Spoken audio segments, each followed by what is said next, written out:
Nous sommes dans une petite église paroissiale sur la côte de nord d'Antrim, en Irlande. C'est ici que Keith et moi, nous avons grandi, que nous avons chanté en premier, que nous avons entendu parler du Seigneur. Et bien sûr, quand on chante, tous ceux à travers la terre, nous nous joignons à la création, à s'écrier au Créateur et au Sauveur des cieux et la terre. Nous sommes tous des chanteurs. Nous ne sommes peut-être pas les meilleurs chanteurs, mais ça fait partie de comment nous sommes créés. Notre habileté de chanter n'est pas un dérivé du fait qu'on puisse parler. Cela fait partie du projet de Dieu. Et quand on chante, on amène du plaisir à notre Seigneur et de la joie les uns des autres. Le psaume 39, 139 nous dit, Je te célèbre car je suis une créature merveilleuse. Nous avons quatre petites filles et chaque échographie était une joie, une merveille. Et au fait, notre dernière petite fille, Talia, ici, quand elle avait à peu près 14 semaines, savez-vous qu'à 12 semaines, la bouche est complètement formée? On a les petites cordes vocales qui se préparent à chanter, à parler. Mais Dieu ne nous a pas créés seulement physiquement pour chanter. Il a façonné notre raison afin qu'on ait des bénéfices du chant. On se souvient mieux de ce qu'on chante. On est plus touché émotionnellement par les choses qu'on chante. Elles impactent, elles font partie intégrale de notre vie. Ainsi avons-nous été créés. Et c'est un appel magnifique en tant que croyant à chanter. Cela fait partie même d'être humain, d'être créé à l'image de Dieu. J'ai une coach vocale à Nashville et nous parlions ensemble il y a quelques années. Ben, les gens qui venaient nous voir, ils disaient, mais je ne peux pas chanter. Il y a des gens que nous connaissons qui ont de la difficulté à mettre les notes en ordre. Mais elle a dit, si tu peux parler, tu peux chanter. Ce n'est peut-être pas ton chant préféré, mais c'est assez pour ce que tu as besoin de faire pour faire ta part dans la partie de le peuple de Dieu. Dans nos voyages en Amérique, nous avons récemment rencontré un missionnaire en Chine qui était à la maison en congé. Il a eu vraiment un plaisir de se joindre à nous et chanter lors de la célébration. Nous parlions après et il nous parlait de son contexte, là où, lorsqu'on chantait, c'était un risque. Très souvent, il devait chuchoter les hymnes ou ne pouvait pas chanter.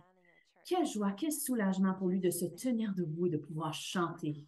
Il a dit, oh combien cela a manqué à mon cœur. Est-ce que c'est comme ça qu'on se sent quand on vient devant le Seigneur pour chanter? Est-ce qu'on se rend compte à quel point c'est critique, à quel point c'est beau et quel privilège que c'est d'avoir la liberté de se tenir et de chanter à notre Dieu? Nous nous améliorons en chant, en chantant. Comme toute compétence, nous devons pratiquer. Quand nos enfants ont appris à marcher, ce n'était pas la première journée, mais après plusieurs mois d'essai.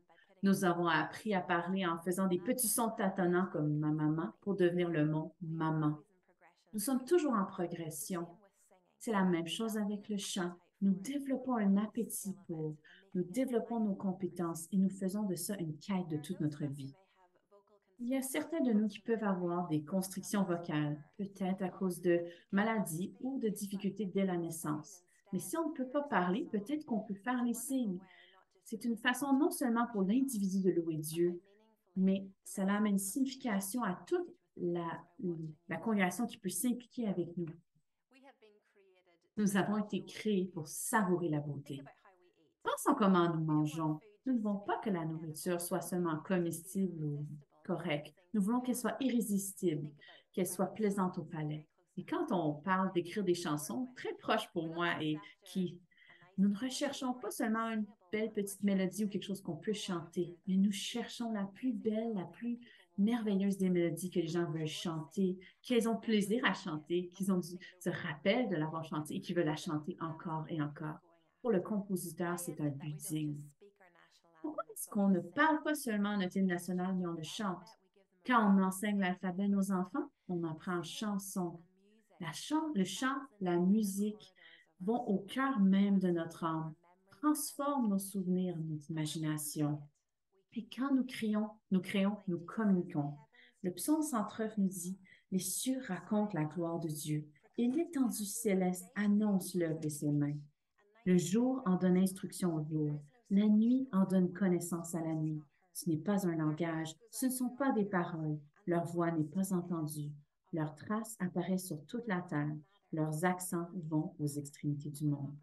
Les paroles et la mélodie sont importantes.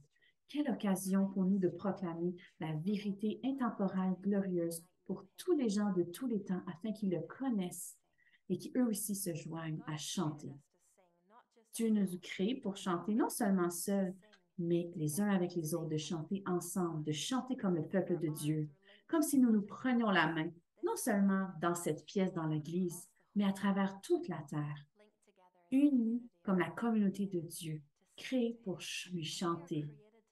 Nous avons été créés pour chanter parce que notre chant nous amène vers le Créateur.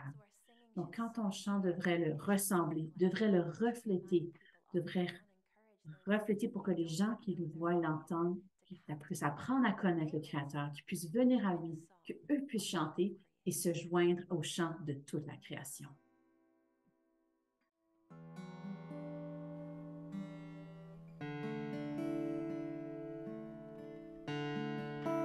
In Christ alone, my hope is found. He is my light, my strength, my song. This cornerstone, this solid ground, firm through the fiercest drought and storm. What heights of love, what depths of peace, when fears are still, when striving cease, my comforter.